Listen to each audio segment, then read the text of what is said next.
Večer svima. Evo imali smo priliku da se družimo jednu sedmicu, a naslov je bio najvažnije istine Svetoga pisma. Ja ne znam da se slažete sa mnom, ali ja sam pokušao ono što sam smatrao da jeste najvažnije, što je potrebno da svaki stanovnik ove planete zna. Dakle, želeo sam da to podelim sa vama, što je mene zanimalo, što je mene kopalo, a činjenica jeste da o mnogim stvarima danas se uopšte ne govori. Ne mogu da najavim sutrašnju temu, jer ja neću govoriti, ali sutra će biti znaci Hristovog dolaska. Dakle, meni je žao što ja nisam mogao tu tematiku baciti jer nije bilo vremena, a mi je drago što će sutra biti tema o drugom Hristovom dolasku. Možda samo par reći. Kada Biblija govori o drugom Hristovom dolasku, to je tema koja je važna od prve do posljednje stranice. Samo Novi Zavet, u prosjeku, svaki 25. stih govori o toj temi. Dakle, veoma važna tematika i možda najvažnija tema u Novom Zavetu. A evo mi danas razmišljamo, dakle, kao kruna svega što smo rekli, možda se izbunimo pa se pitamo, pa dobro, toliko danas ima mnogo crkava i svaka od njih kaže da je ona prava. I to je jako zbunjujuće. Kako ja mogu biti siguran? Ako mene pitate, ja ću reći moja crkva, ovaj će reći njegova crkva, ali postoje principi. Šta Bog kaže o tome? Kako možemo mi prepoznati na osnovu onoga što nam Biblija daje, a ne na osnovu želja? Dakle, danas možete pogledati, kao sa novim slikama, prelepe crkve koje se nalaze svuda po svetu. Ako odete do Moskve, onda ćete se moći diviti u ovoj prelepoj crkvi Svetoga Vasilija, ili ako odete u neke drugi krajeve, neke protestantske crkve, ili neke tradicionalne crkve, ali svaka od njih ima neku svoju lepotu, posebnost, privlačnost. Da li je to mala seoska crkva, neka planinska crkva, ali svaka od njih je lepa, topla, želi da propoveda Isusa Hrista, ali da li se u njima nalazi spasenje? To je tema o kojoj ćemo, evo, večeras da razgovaramo, jer želimo svakako da imamo odgovor kako pronaći pravu crkvu. Kako da ja budem siguran da je to zaista Hristova crkva, ako je ima. Ili su sve iste. Ono što je mene lično mučilo jeste kada sam počeo da čitam Bibliju. Ja sam se pitao, dobro, gde treba da idem? Da li postoji neka crkva koja živi po principima Svetoga pisma? Ja sam tražio odgovor za sebe i mislim da sam za sebe lično i našao odgovor. Mi ćemo danas pogledati biblijske principe. Šta je to što nam Biblija govori? Dozvolite da krenem jednim redom. Ja bih želeo da krenem sa prvim tekstom koga je zapisao prorok Amos u 3. poglavlju 7. stihu. A on kaže: jer Gospod ne čini ništa, a da pre toga nije otkrio tajne svoje slugama, svojim prorocima. Dakle, Bog je u svojoj milosti uvek otkrio svoje planove. Bog im je dao sve ono što je potrebno. Ne čini ništa. Nema tajne, a da je Bog nije objavio i otkrio preko proroka. Prema tome, nema ni ovome tajne da je Bog nije otkrio. Kakva bi svrha bila da je to ostala tajna? Bog ne želi da postoji neka tajna, on hoće da nam sve otkrije i da nam sve pokaže. Zato večeras možda ćemo veću pažnju posvetiti otkrivenju, iako čujem, dakle, sljedeći vikend će biti o otkrivenju. Ali knjiga Otkrivenja je knjiga koja nam zaista mnogo toga otkriva i daje odgovor na pitanje. Ovoga puta mi ćemo pogledati iz Otkrivenja 4 jahača iz Apokalipse, uvek je ta slika. Dakle, Bog je želeo da nam pokaže šta se u stvari nalazi sakriveno ili zapečaćeno, jer ova knjiga je bila zapečaćena sa 7 pečata, a on nije ostavio zapečaćeno, nego je odlomio te pečate. On je bio jedini dostojan koji je mogao da odlomi te pečate. A Jovan, koji je to sve zapisao, možete samo zamisliti kako je njemu bilo kada mu je prikazana ta slika 4 konjanika, 4 jahača iz Apokalipse. Svaki konj je bio drugačiji, svaka slika je bila drugačija, svaka slika je imala svoju poruku za jedno određeno vreme. I hajde da krenemo redom. Prvi pečat kada se odlomio, Jovan je zapisao reči koje se nalaze, dakle, zapisane u 6. poglavlju Otkrivenja, 1. i 2. stih, i čitamo. I kad otvori jagnje, dakle, samo je jagnje moglo otvoriti jedan od 7 pečata, i vide i gled, konj beli, i onaj što seđeš od njemu imaše strelu, i njemu se dade venac, i izađe pobeđujući i da pobedi. Kada se spominje slika prvoga jahača iz Apokalipse, prvi konj je koje boje? Bele. Kada se spominje bela boja, što ona predstavlja? Pravdu, čistotu, nevinost. Zašto se mlada oblači u bele haljine? Čistota. Nevinost. Slika, dakle, mlade koja se daje mladoženju. Bela boja je simbolika prve hrišćanske crkve, koja predstavlja čistu nauku, čistu veru koju ima. Strela u ruci predstavlja osvajanje, dakle boj, ali boj za evanđelje, borba istine protiv zablude. I prva hrišćanska crkva imala je veliki uspjeh zato što je išla u sili Gospodnjoj i zato što je objavljivala čistu nauku koju ima Sveto pismo. U Kološanima 1.23, a ja ću čitati večeras jako važne tekstove i nadam se, ako nešto propustimo, bar bit će snimljeno. Kološanima 1.23 kaže ovako: ako samo ostanete u veri utemeljeni i tvrdi. I pogledajte šta dalje kaže: nepokretni od nade evanđelja koje čuste. Šta Pavle želi? Da ostanemo u veri utemeljeni, tvrdi. Da nas ništa ne može pokrenuti od tog nade evanđelja, od te čiste vere. Ukorenjeni, tvrdi. To je ono što je bila prva hrišćanska crkva. Čista nauka. Čista, neokaljana i neuprljana. Nauka koja je trebala da ode u sve druge krajeve sveta.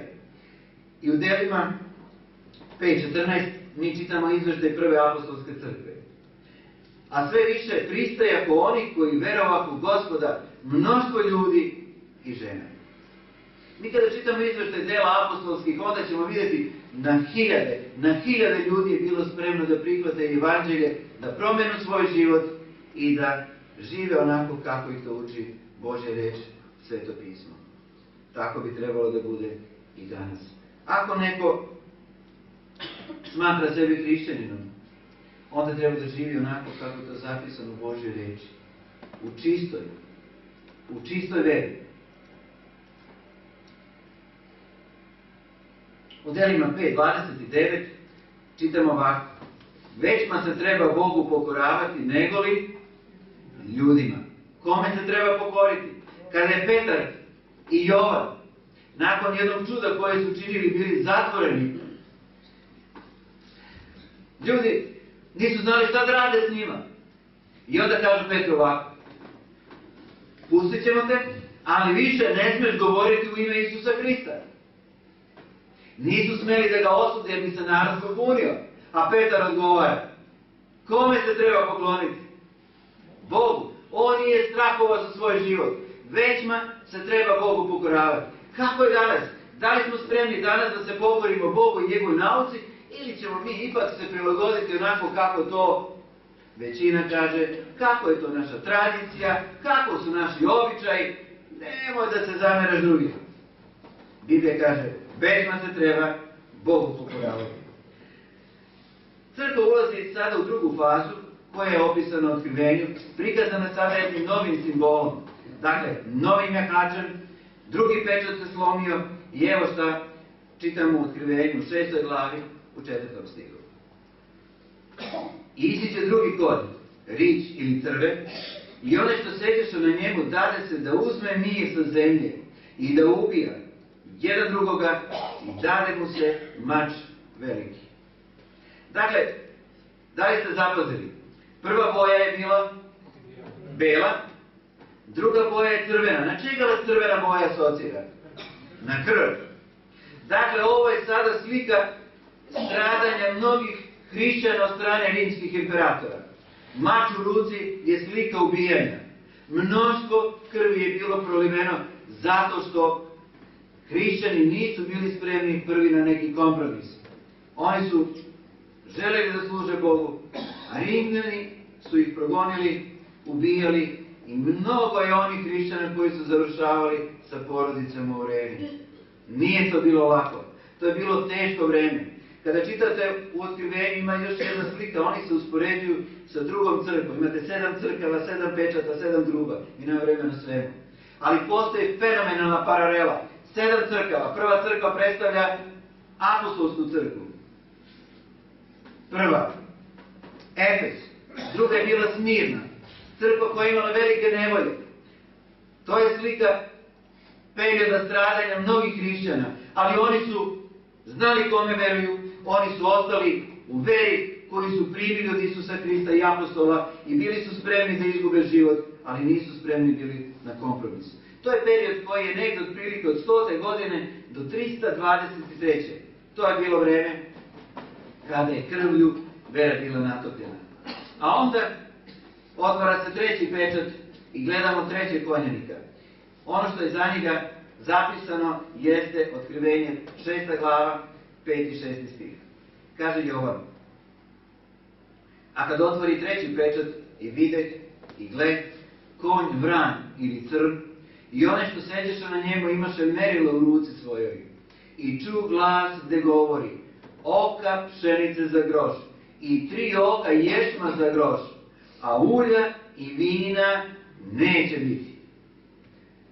Ovo je jedna slika koja se sada nalazi opisana u sljedećem simbolu. Kakav je sada konj? Crn. Bela boja, crvena, pa crna.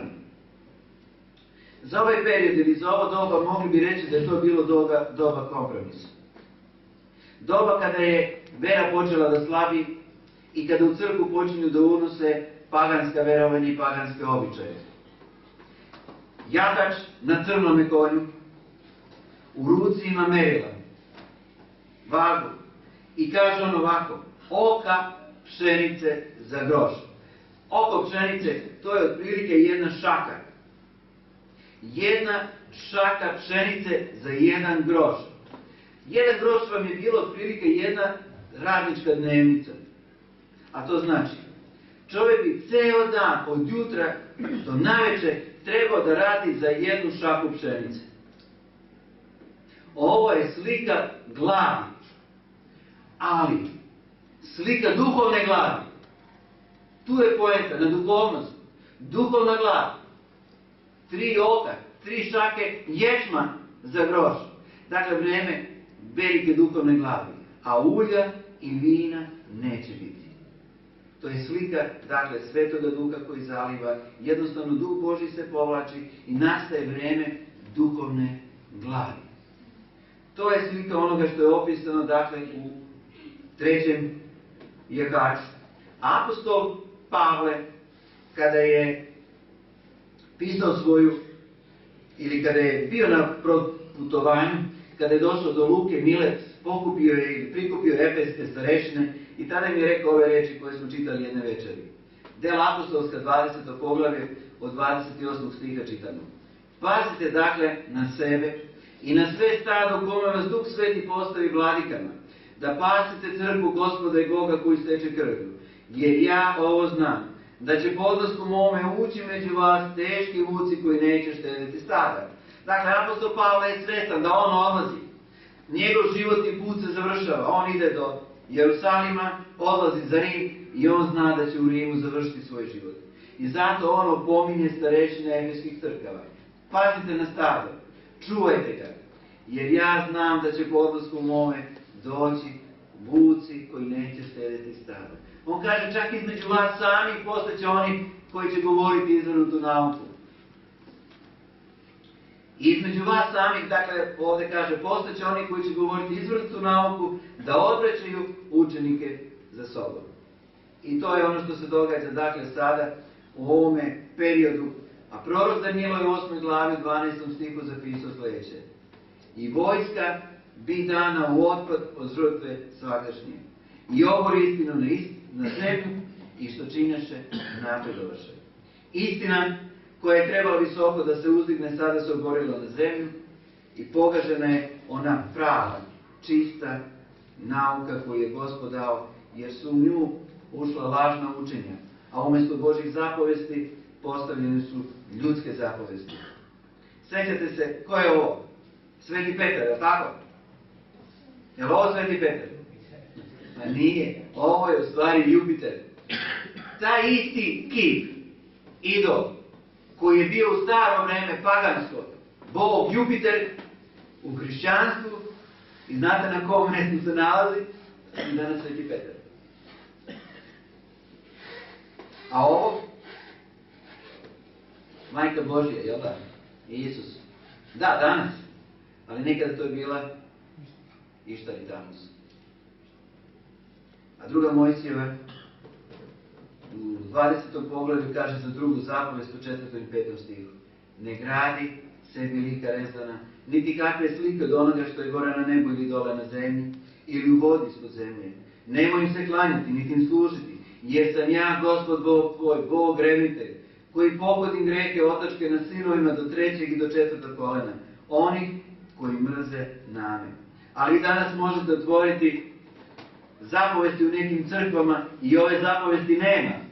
Izbačene. 4. je promenjena, a 10. je podeljena na 2, da bi bilo 10. Ko sme da menja ono što je Bog dao? Bog je večan i on se ne menja. Ali nažalost neki ljudi su sebi dali tu slobodu da smeju to raditi. Zato je još Danilo u 7. glavi 25. stihu zapisao. I pomišljaće da promeni zakone, vremena i zakone. I daće mu se ruke za vreme, i za vremena, i za povremena. Pomišljaće da promeni. A evo šta kaže u knjizi Apostolsko verovanje, dakle 7. knjiga, 2. deo. O Gospode svemogući, ti koji si stvorio svet preko Isusa Hrista i koji si postavio subotu kao spomen na taj događaj. To je bilo prvo verovanje, ali kasnije, dakle, to je sve promenjeno. U vreme kompromisa pagani u nedelju kao dan sunca. Neki hrišćani su počeli da slave nedelju kao dan Hristovog vaskrsenja, da bi se razlikovali od Jevreja koji su slavili subotu. A evo što je rekao veliki poznat istoričar Eusebio u knjizi Razviće hrišćanske doktrine, strana 372. Konstantin je, da bi novu religiju preporučio neznabošcima, uveo u nju spoljne ukrase na koji su oni bili navikli u svojoj religiji. Nisu se mogli osloboditi onih običaja koje su imali dok su bili pagani i oni su to sve sada prebacili u svoju religiju. To je uradila zapadna crkva. A istočna? Otkud Slovenima slave? Jedino oni to imaju. Oni su bili pagani i to su bili paganski bogovi. Oni se nisu mogli osloboditi i to su sad postali slave. Nigde u Svetome pismu, ali nigde ne postoji ni jedna jedina rečenica o tome. To su đavolske prevare, podmetanje ovoga vremena. On želi da nas drži u zabludu, a Božja reč nas vraća na izvore, na koren. Evo možda najbolja slika toga jeste Konstantinov lik, koji se nalazi na jednoj, na novčanici, kovanici njegove. S jedne strane imate, dakle, lik Isusa Hrista, a sa druge strane je bio Bog sunca. I jedno i drugo. Kompromis. Bilo je to zaista doba kompromisa. Međutim, 4. zapovest i u njoj stoji u 2. Mojsijeva 20. poglavlju 11. stihu. Jer je za 6 dana stvorio Gospod nebo i zemlju, more i što god u njima. A u 7. dan počinu, zato je blagoslovio Gospod dan od odmora i posvetio ga. A Konstantin je želeo da pomiri i hrišćane i pagane. I zato je on 7. marta 321. godine izdao onaj dekret u kome on traži od svojih građana da slave sada dies solis dan nedeljni i u taj dan da se ništa ne radi. Istina, on nije zabranio svetkovanje subote, ali već kasnije Savoj Odikeji, dakle, donose drugačiji proglas. Evo pogledajte istorijski zapis u knjizi Istorija hrišćanske crkve, strana 184. gde kaže: zadržavanje paganskog imena praznika, dies solis, može se u velikoj meri pripisati sjedinjavanju paganskog i hrišćanskog duha kojim je Konstantin prvi dan u sedmici preporučio svojim podanicima i paganima i hrišćanima podjednako. Dakle, on je želeo da ima čvrstu vlast i on je svima dao slobodu i od svakog je tražio da nešto malo ipak popusti. I to je bio period kada je crkva zaista krenula putem kompromisa. Međutim, vi kada okrenete prvu stranicu, kada pogledate u stvaranju u 1. Mojsijevoj 2. glavi u 3. stihu Božja riječ kaže: i blagoslovi Bog 7. dan i posveti ga, jer u taj dan počinu od svih dela svojih koje učini. Bog je taj dan blagoslovio, ga je posvetio i nikad se nije to promenilo. Ali ljudi su menjali ono što Bog nije želio da se nikada menja. Jezekilja u 22. poglavlju, 26. stihu je nešto zapisao. Prorok Jezekilja je bio i savremenik proroka Danila. Bilo je to vreme kada je narod, nažalost, počeo da čini veliko zlo. Počeo je da krši Božje zapovesti, da krši i subotu, da dolaze i trgovci unutra i Bog je jednostavno morao povući crtu. Zato je taj narod i otišao u babilonsko ropstvo. I pogledajte šta prorok kaže. Sveštenici njezini pristupaju zakon moj i skvrne moje svete stvari. Ne razlikuju sveto od oskrunjenoga i nečisto čistoga. Ne raspoznaju, kriju oči svojih od subota mojih i bivam oskrvljen među njima. Bogu je bilo strašno i teško zbog ovoga. Zato je on povukao milost svoju od Jerusalima, od naroda svojega i dozvolio je Babilonu dođe da ih pokori i da odu u ropstvo. Prošli su vekovi. A ja vas pitam danas, ima li neke razlike danas? Da li bi Bog danas istu stvar mogao da kaže? Jer se Bog ne menja. Šta danas sveštenici rade? Oni koji tvrde da su sveštenici Gospodnji. Da li slave Božji dan od odmora? Da li se drže Božje reči? Ista stvar. Vrlo žalosno, ali definitivno to je činjenica. Dakle, crni konj, koji period bi mogli reći da je od 323. do 536. godine predstavlja doba kompromisa. A onda idemo dalje. Sljedeći pečat, četvrti Jakač, 6. poglavlje, 7. i 8. stih kaže: a kad otvori 4. pečat, i vide i gled, konj bled, i onome što sećeše na njemu beše ime smrt, i pakao iđeše za njih, i njemu se dade oblast na 4. delu zemlje da ubija mačem, i glađu, i smrću, i zverinjem zemaljskim. Dakle, sa čime je upoređen 4. Jakač? Kakve boje? Bleda boja. Na čega vas bledilo posjeća? Kaže, bled si ko? Ko smrt. Bela boja, crvena boja, crna boja i na kraju bleda boja. Boja smrti. To je ono što Bog najavljuje da će se dogoditi unutar hrišćanske zajednice. To je vreme duhovne smrti. Hajde da pogledamo šta se ovdje događa. Ovo je vreme kada se sjedinila crkva i država i dovela do duhovne smrti. A prava i čista vera bila je potpuno odbačena. Bilo je to vreme kada oni koji su želili da služe Bogu nalazili su se pod teškim progonstvom, jer nisu bili spremni da prihvate ljudske propise. Ostali su vjerni Božjim propisima i to je značilo da su bili osuđeni na smrt. Srednjovekovna crkva, ja sam suđen da kažem da je postala pokršteno neznaboštvo. I ništa više. Ona ništa nije promenila od prvobitnog neznaboštva i paganstva. Samo je promenila ime. Ali ostali su pagani kao što su bili, paganski običaji su ostali kao što su bili, a samo su sebe nazivali hrišćanima. A biti hrišćanin znači biti kao on, živjeti kao on, misliti kao on i govoriti kao on. U to vrijeme državna crkva koja je propisala jasna pravila i propise kako je narod morao da živi. Ukoliko neko nije bio takav, on je bio proglašen jeretikom. Crkva je uvela inkviziciju, crkvenu policiju i svi oni koji su razmišljali drugačije, jednostavno bili su osuđeni na smrt. Ako pogledamo istoriju, samo u tom periodu negdje između 60 i 100 miliona ljudi su izgubili život. Šta se uvlači u crkvu? Kakve zablude? Imamo tradiciju, pokoru, oproštajnice, imamo likove, imamo crkvenu hijerarhiju i na kraju imamo ljudske dogme. To je ono što je postalo, dakle, deo crkvenih zabluda.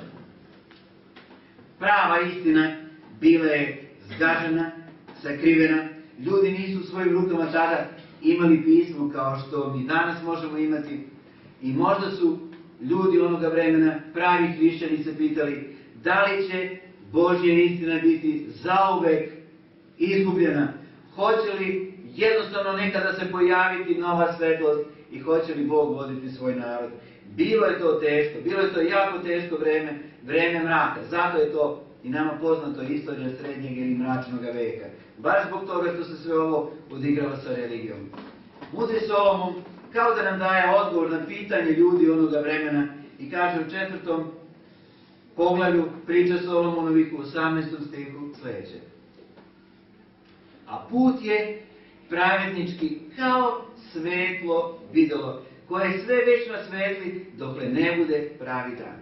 Put je pravednički kao svetlo videlo. Ono pomalo svetli, sve više i više dok ne bude pravi dan. Ne znam da li ste nekada bili u nekom potpunom mraku. I da li ste možda odmah izašli na svetlost? Niste mogli da gledate, tako? Mjesto u svetlosti vam je smetalo. Zato treba postepeno se privikavati na svetlo dok ne dođe punina svetlosti. Srednjovekovna crkva nije mogla odjedanput da primi svu svetlost istine Božje. Zato je Bog odlučio da ih vodi korak po korak, malo po malo, dok ih ne dovede, dakle, do punine svetlosti, do punine istine. I kada pogledamo, evo da vidimo još nekoliko tekstova. Juda 3. 4. stih kaže ovako, i ovo je dobar tekst, volio bi da ga upamtimo. A on kaže, da se borite za pravednu veru, koja je jedanput data svetima. Jedanput je data svetima. Jer se uvukoše neki bezbožni ljudi koji su davno određeni na ovo osuđenje. Božja reč je najavila, uvlače se bezbožni ljudi, ali Bog je dao pravednu veru jedanput i ona se nikada neće promijeniti. Ona ostaje uvijek ista. I sada, hajde da krenemo malo kroz istoriju, da pogledamo kroz čega su prolazili hrišćani ovoga vremena. Najpoznatiji su bili svakako Valdežani. Valdežani su, barem historičari neki kažu, bili potomci Bogumila.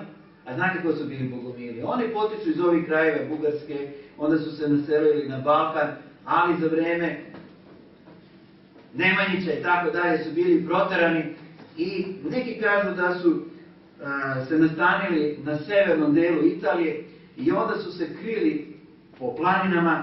To su bili takozvani Valdežani. Po čemu su Valdežani bili poznati? Valdežani su bili ljudi, hrišćani koji su svim srcem služili Bogu. Njihova vera je zaista bila velika. Njihovo predanje Bogu je bilo potpuno. Valdežani su znali, dakle, kao na ovome stolu ovdje koji je naslikan, da zimi prepisuju određene delove Svetoga pisma. A onda kada bi granulo proleće, oni bi sa određenim svicima koje bi sakrili, dakle, nosili su robu koju su prodavali. Kada bi vidjeli da neko zainteresovan za religiju, oni bi mu ponudili najveće blago koje su imali. Ali zbog toga mnogi su gubili život. Mnogi. Kad kažem mnogi, onda sam zapanjen podatkom da je to između 60 i 100 miliona. Kažu da samo u Bartolomejskoj noći, u vreme Francuske revolucije, poginuli milion ljudi. To je bilo srednjovekovno hrišćanstvo. Dakle, Bog kaže, on ih vodi korak po korak. Valdežani su u tom mračnom srednjem veku uzdizali Bibliju. A onda, na svetlo dana, pojavljuje se reformacija. Recimo, Jan Hus, koji je govorio o poslušnosti Bogu, on je narod vodio poštovanju Biblije. Ali nije to bilo lako. Nije lako u tom srednjem veku bilo uzdići Bibliju koja je bila zabranjena. Jan Hus bio je češki reformator. Bio je spreman da uzdigne Bibliju. A onda, zbog svoje vere, Jan Hus je osuđen na lomaču. Ali on se nije plašio dok je bio na lomači, nije drhtao. On je na lomači bio spreman da uzdigne istinu Božje reči. Kada su palili vatru, znate šta je Hus rekao? Nemojte paliti za leđa, slobodno je zapalite ispred mene. On se nije bojao smrti. On je znao kome veruje. Znao je da njegov Bog ga može sačuvati. Jan Hus je položio svoj zemaljski život 6. jula 1415. godine, znajući da ga čeka vaskrsenje i novi život. Biti hrišćanin u ono vreme bilo je isto što izložiti se smrti. Ali oni su bili spremni da budu Bogu verni. Pojavljuje se Martin Luther. Martin Luther, za razliku dakle, od crkve onoga vremena koje je prodavalo oproštajnice i govorilo da se mi možemo opravdati tako što ćete izvaditi novac iz džepa, kupiti oproštajnice, pa ne samo za sebe, možete kupiti za vaše mile koji su umrli davno. Pa ako daš nešto više, možeš i unapred da se izgleda preplatiš za svoje grehe. Ali Martin je govorio da se mi ne možemo spasiti oproštajnicama koje kupujemo, nego se spašavamo milošću Božjom.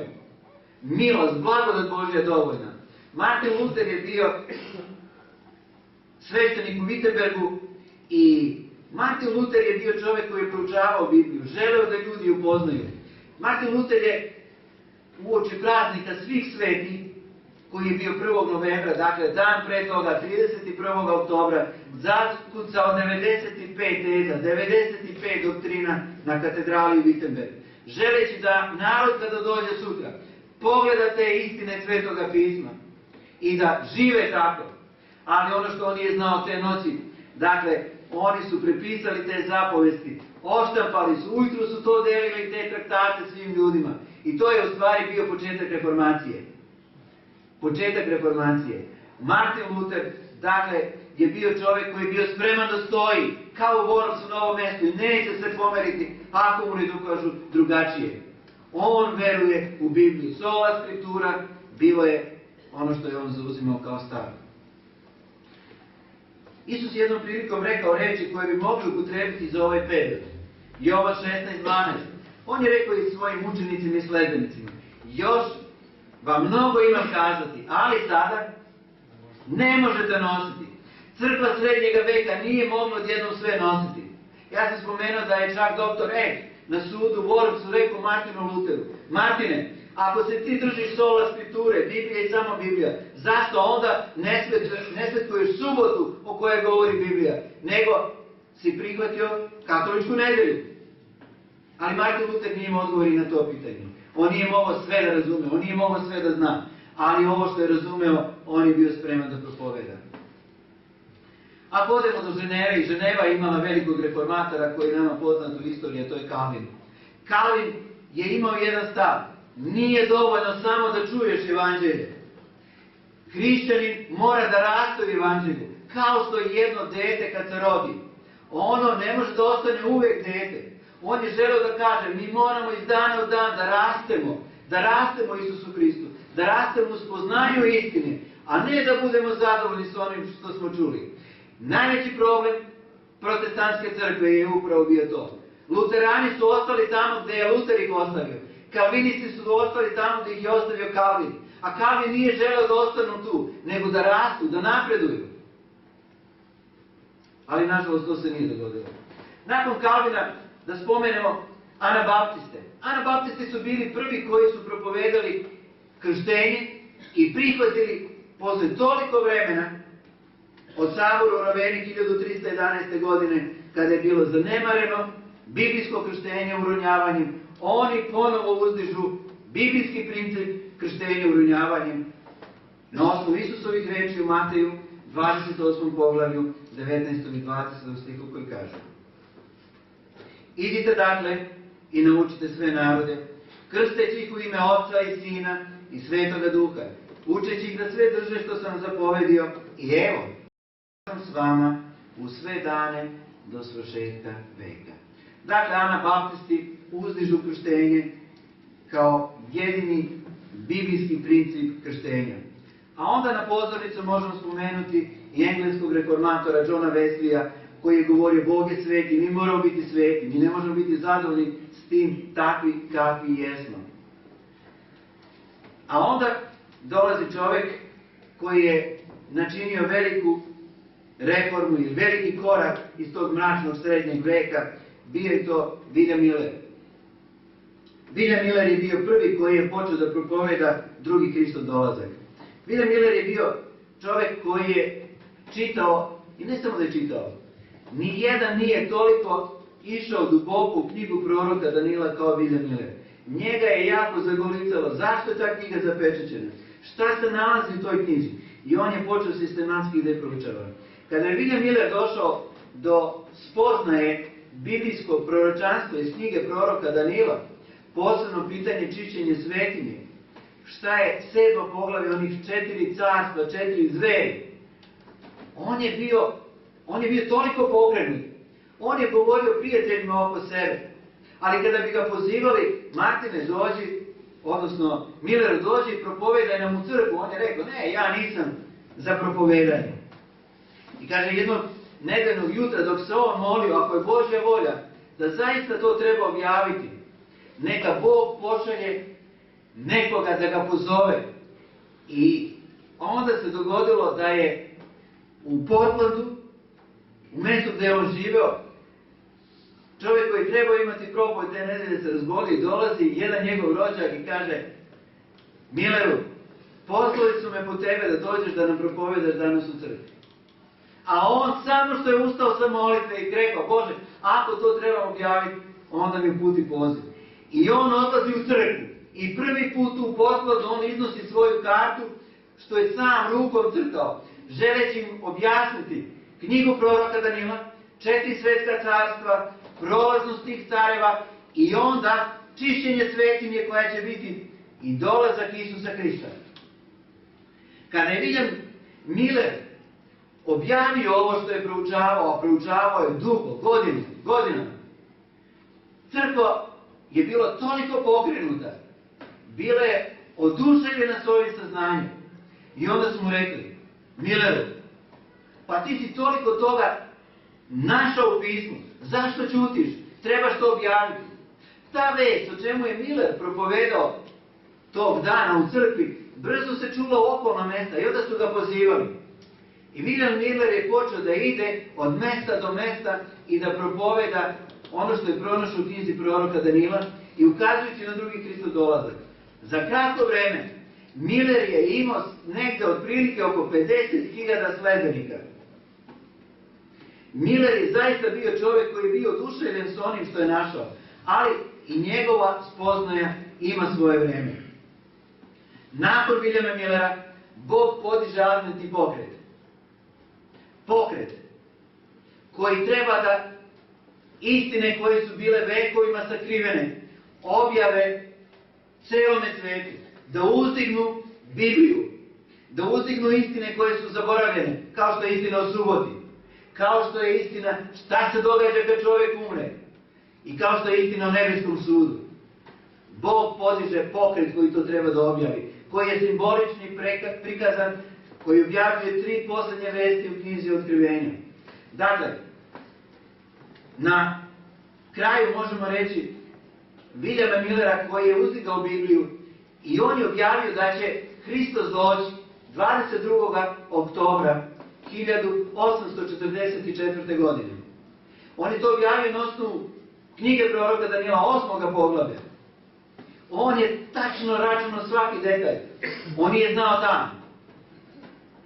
On je došao do godine, počeši tamo od cara Artaxerxesa koji je izdao onaj dekret našavši ga u istoriji 457. godine. Onda je računao proročanstvo i on je došao do 1844. godine.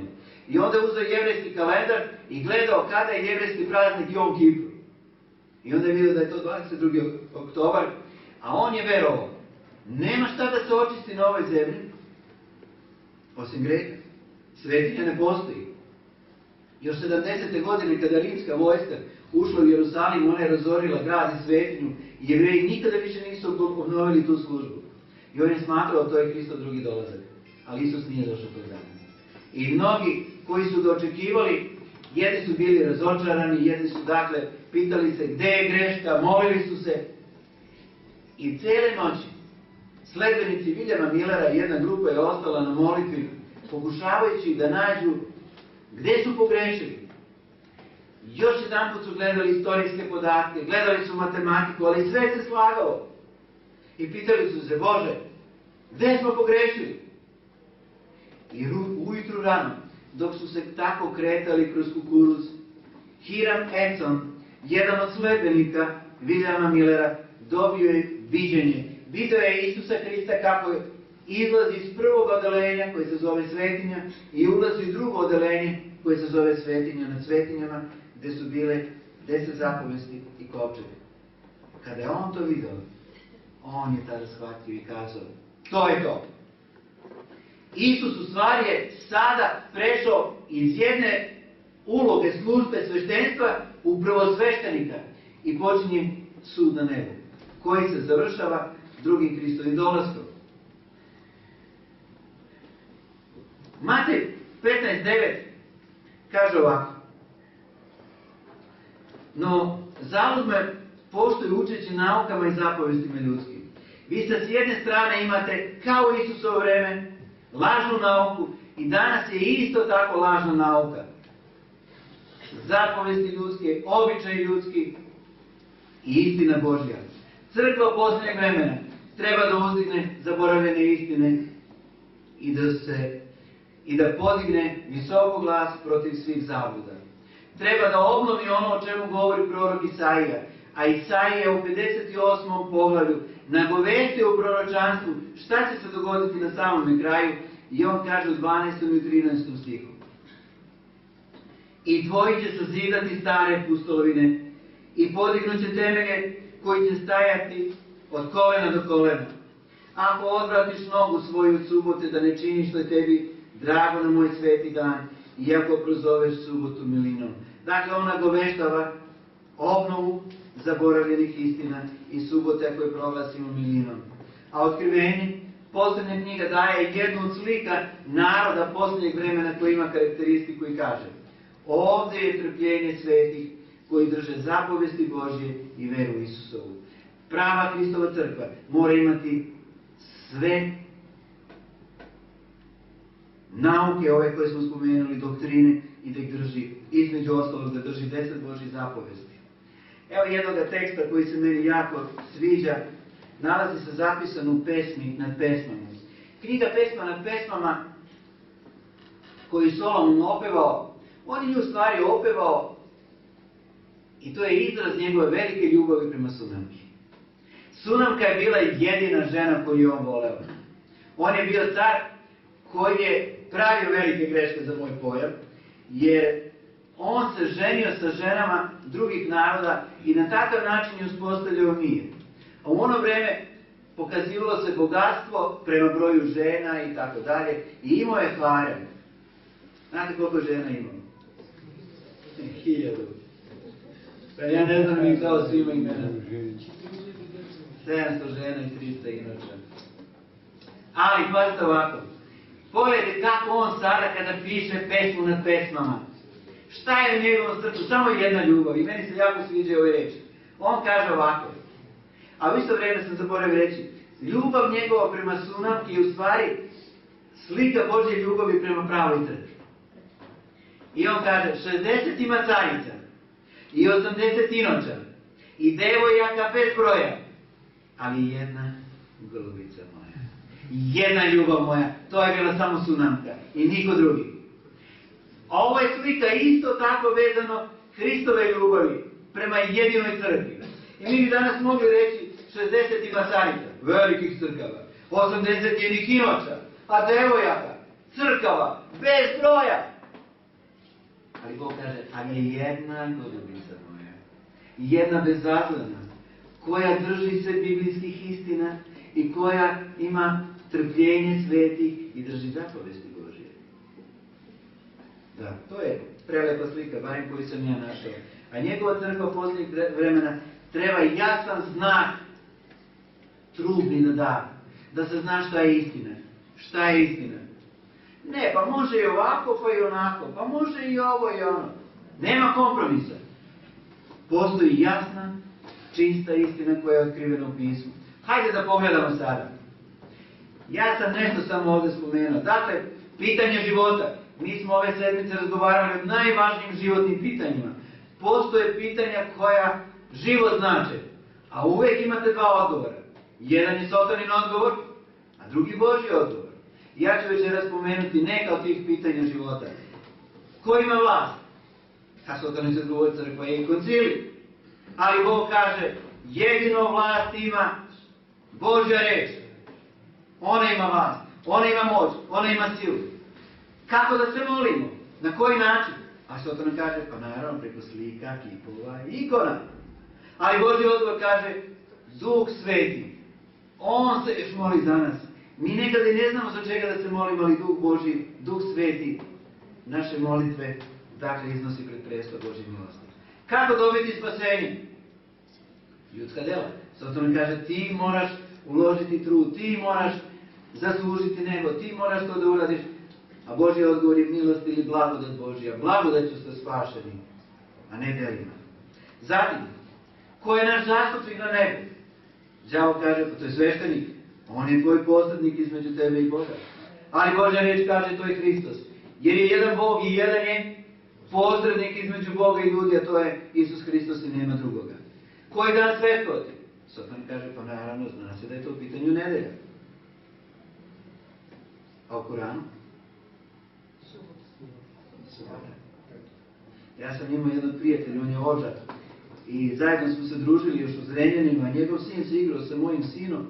I ja sam dobio, kad sam bio u Bosni, u Prijedoru, i čitao sam tamo Kuran. I moram reći da sam ja bio iznenađen s onim što sam tamo našao. I pitam ja njega koji je dan od odmora. A on mi kaže petak. Ja kažem, hajde molim te pokaži mi gdje to piše, ja bi tako volio da ja to pročitam. A on kaže, pa ne znam ti ja to. Ja kažem, kako ti ne znaš? Pa ti moraš znati gdje je to. I ja njemu odmah na početku Kurana, mislim da je sura druga, ne sjećam se tačno napamet, kad uzme nađem. Ja njemu čitam onaj koji ne slavi subotu da bude kao majmun. A najveće prokletstvo koje može se dati, to je upravo da bude se kao majmun. On kad je to pročitao, nije imao komentara. Dakle, ali đavo gura i jedne i druge u bilo koju krajnju, samo nemoj poštovati ono što je on dao. Biblijski dan od odmora. Šta se događa kad čovjek umre? Pa ne brini, kaže đavo, duša nastavlja da živi. To je njegov odgovor. Ali Biblija kaže, kada čovjek umre, on spava. Spava do vaskrsenja. Nemam razloga da se plašimo smrti. Kada dođete večeras kući umorni, jedva čekate da legnete, jel da? Kada zaspemo, mi nismo svesni ni vremena ni prostora. Mi znamo da dolazi jutro. Novi dan, novi život. Bog je mogao da nas stvori, da mi uopšte nemamo potrebe za snom. Mogao je, ali nije. On je želeo da nas nauči jednoj velikoj lekciji. Ne boj se smrti. Dolazi jutro. Dolazi novi dan, novi život. Svakog jutra je novo vaskrsenje. Svake večeri umiremo na neki simboličan način. Svakog jutra ustajemo na novi život. A nema razloga za strah, tako? Sljedeće pitanje. Kako da se krsti? O, kaže Sotona, škropljenjem je dovoljno, onako, poprskanjem, polivanjem. Ali Božja reč kaže baptizo, uronjavanje. To je slika Golgote, ne postoji druga slika, nego uronjavanje. I pitanje zdravlja. Đavo kaže, ma jedi sve. Ali Bog nam je dao propise šta je za nas dobro. Onaj koji nas je stvorio, onaj koji napravi jednu mašinu, on kaže koje ulje ćete trošiti, kako tu mašinu održavati. Bog kaže da je naše telo hram Svetoga Duha.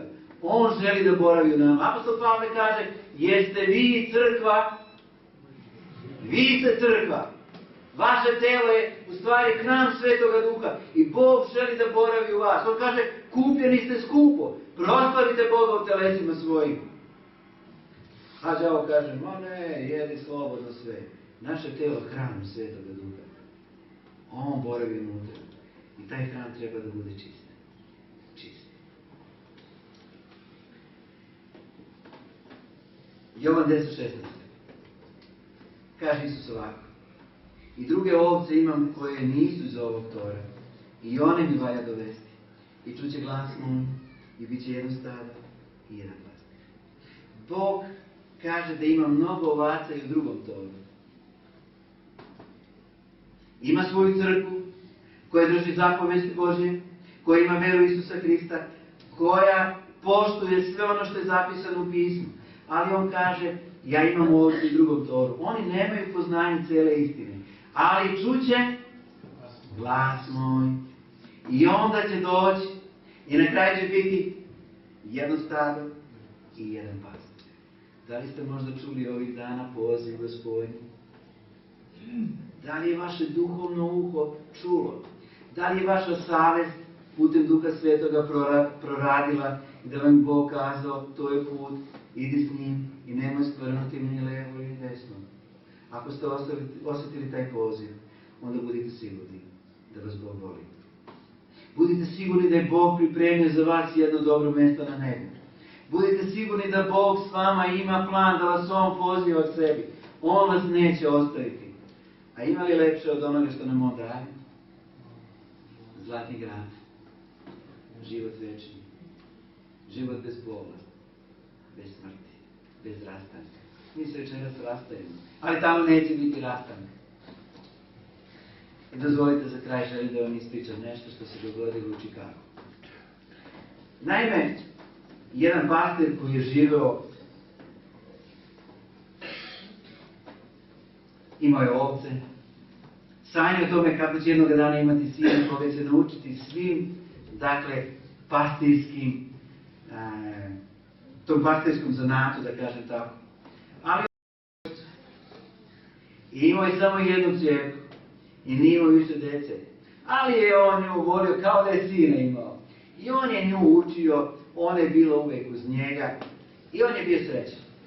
Ali njegova devojčica je rasla i jednog dana kada je bila već povelika, rekla je svom ocu, oče, ja želim da idem u grad, želim da nastavim tamo školovanje, želim tamo da dobije posao. Ja bi ipak želeo da živim u gradu kao što to i moje vršnjakine žive. Otac nije bio srećan zbog toga. Ali, znao je da ne može ni da zabrani. Ona je velika. I onda je rekao, dobro, kćeri moja, otidi, ali nemoj da ne zaboraviš. Piši nam. Dođi nam. I ona je rekla, tata, ne brini, sve će biti dobro. Kćerka otišla u grad, pisala je u početku, redovno javljala se, a nakon školovanja ona počela da radi, a pisma su sve ređe i ređe dolazile. Prošla je čitava godina, pismo nije stiglo. Otac je bio jako uznemiren i rekao je svojoj ženi, ja ne mogu da izdržim više, ja moram ići u grad da je nađem. A žena bi ga pitala, a kaži mi na koju adresu ćeš je naći? Da li znaš gde je? On kaže, pa ne znam. Pa kako da je tražiš? Chicago je ogroman grad. To ti je kao da tražiš iglu plasena. Nema nam druge, nego moramo čekati. Ali ona se ne javi. Otac nije imao mira. I on kaže ženi, ja ne mogu izdržati više. Ja moram poći u grad da je tražim. Žena mu je rekla, to je izgubljeno vreme, ti nećeš moći naći u tom ogromnom gradu. Ali moram, ja ne mogu više. I odlučio je da ode u grad. Kada je stigao taj ogromni grad, on je pokušavao da nađe ćerku. Ali koga zna u gradu? Kada vi pitate za nekoga po imenu, prezimenu i tako, šta on zna? On ne zna prvo funkciju. A kamoli nekoga koji je došao sa nekog sela. I zaista, mogo je da čuje samo ne, jednostavno ljudi nisu ni želeli puno ni da razgovaraju o tome. Tražio je na mnogim mestima, ali uzaludno, danima, sedmicama je tražio i nije mogao da nađe. I onda jedne noći dok je tako ležao i razmišljao o svojoj kćerki, jedna ideja mu je došla na um. Poći ću i pustit ću pastirski zov. Način na koji je on prezivao ovce svoje. I on je ujutru vrlo rano dok su još ljudi spavali, on je kretao ulicama Čikaga i onda je puštao onaj pastirski zov kao kada je pozivao ovce. Naravno, ako bi neko naišao, smejao mu se. Ko je ovo ovako nešto da radi? Ali on je znao, ako njegova ćerka čuje taj zov, ona će se odazvati. I rano ujutru u jednom kafiću, gdje su ljudi polupijeni bili, njegova ćerka u jednom momentu zastala i pitala ljude, da li me čujete? Da li me čujete pastirski zov? Oni su rekli, mi ništa ne čujemo, ne znam o čemu pričaš. Ona je stajala i rekla, to je zov moga oca. I onda je izašla je na ulicu i ugledala je svog oca. I u tom trenutku a ova devojka je potrčala svom ocu. A otac je potrčao svojoj ćerki. On je zagrlio, on je ljubio, on je bio najsrećniji jer je našao svoju ćerku. On je nije prebacio ni jednu jedinu reč, da je pitao pa gde si, pa zašto si nas zaboravila. On je plakao od sreće. On je našao svoje izgubljeno dete. A ja bih želeo danas nešto da vam kažem. Naš nebeski Otac pušta svoj pastirski zov. Zov ljubavi. Zov da ga čujemo. Zov da ga prihvatimo. On želi večeras da nas zagrli. Da nas zagrli svojim zagrljem i ljubavi, da nam kaže, dete moje, hajde sa mnom kući. Hajde sa mnom kući. Jesmo spremni da krenemo kući? Neka vas Bog sve blagoslovi.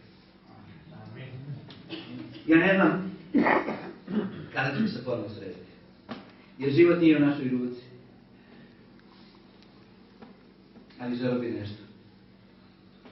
Želeo bi da vam zakažem jedan sastanak. Znam jedno dobro mesto. Nije kao Badarci. To mesto se zove Nova zemlja. Novo nebo. Ono što mene oduševljava na nebu, jedna reka. Ja volim reke. Kažu da je to kristalna reka. Čista. I na toj kristalnoj reci nalazi se jedno drvo. Sa obe strane nalaze se korenje tog drveta i onda se spaja. A drvo se zove drvo života. Drvo života. Znam, kada Isus bude došao, onda ćemo krenuti u susret. Idemo gore na nebo gdje ćemo biti gosti 1000 godina. Prvu subotu ćemo provesti na jednoj planeti dok budemo putovali. Drugu subotu bit ćemo gore, na prestolu Božjem. Hajde da se nađemo sa desne strane tog drveta. Da tamo se prisjetimo kako nas je Bog svojom ljubavlju divno vodio. Vidjet ćete, zaboravit ćemo sve ono što nam je danas teško. I da tu zajedno slavimo Boga. Jeste spremni? Ja bih želeo još nešto da vam stavim na srce ili nešto što je meni na srcu. Voleo bih danas, kada se sve ovo završi, da svi koji želite da se sretnete sa mnom gore na nebu, da budemo gore i da kažemo Isuse, da, želimo biti s tobom, da se nađemo ovde, želeo bih da se pomolim za vas.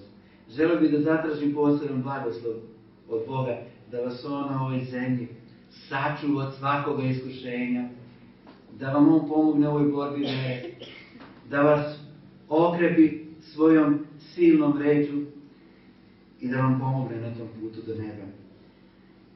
Želeo bih da to bude poseban blagoslov za vas. Dakle, večeras ću se ja pozdraviti, poslije idemo gore na čaj, ali čim prođe par minuta, ako želite, želeo bih se moliti za vas. A sada bih želeo da se zahvalim Bogu za ovu prelepu sedmicu koju je Bog meni dao. Jer ja sam se obogatio ove sedmice. Ja sam stekao nove prijatelje. Ja sam postao bogatiji. I želim Bogu da kažem hvala. Hvala za svakoga od vas. I bit će mi drago da budemo gore pomoćeni na nebu. Hajde se pomolimo Bogu.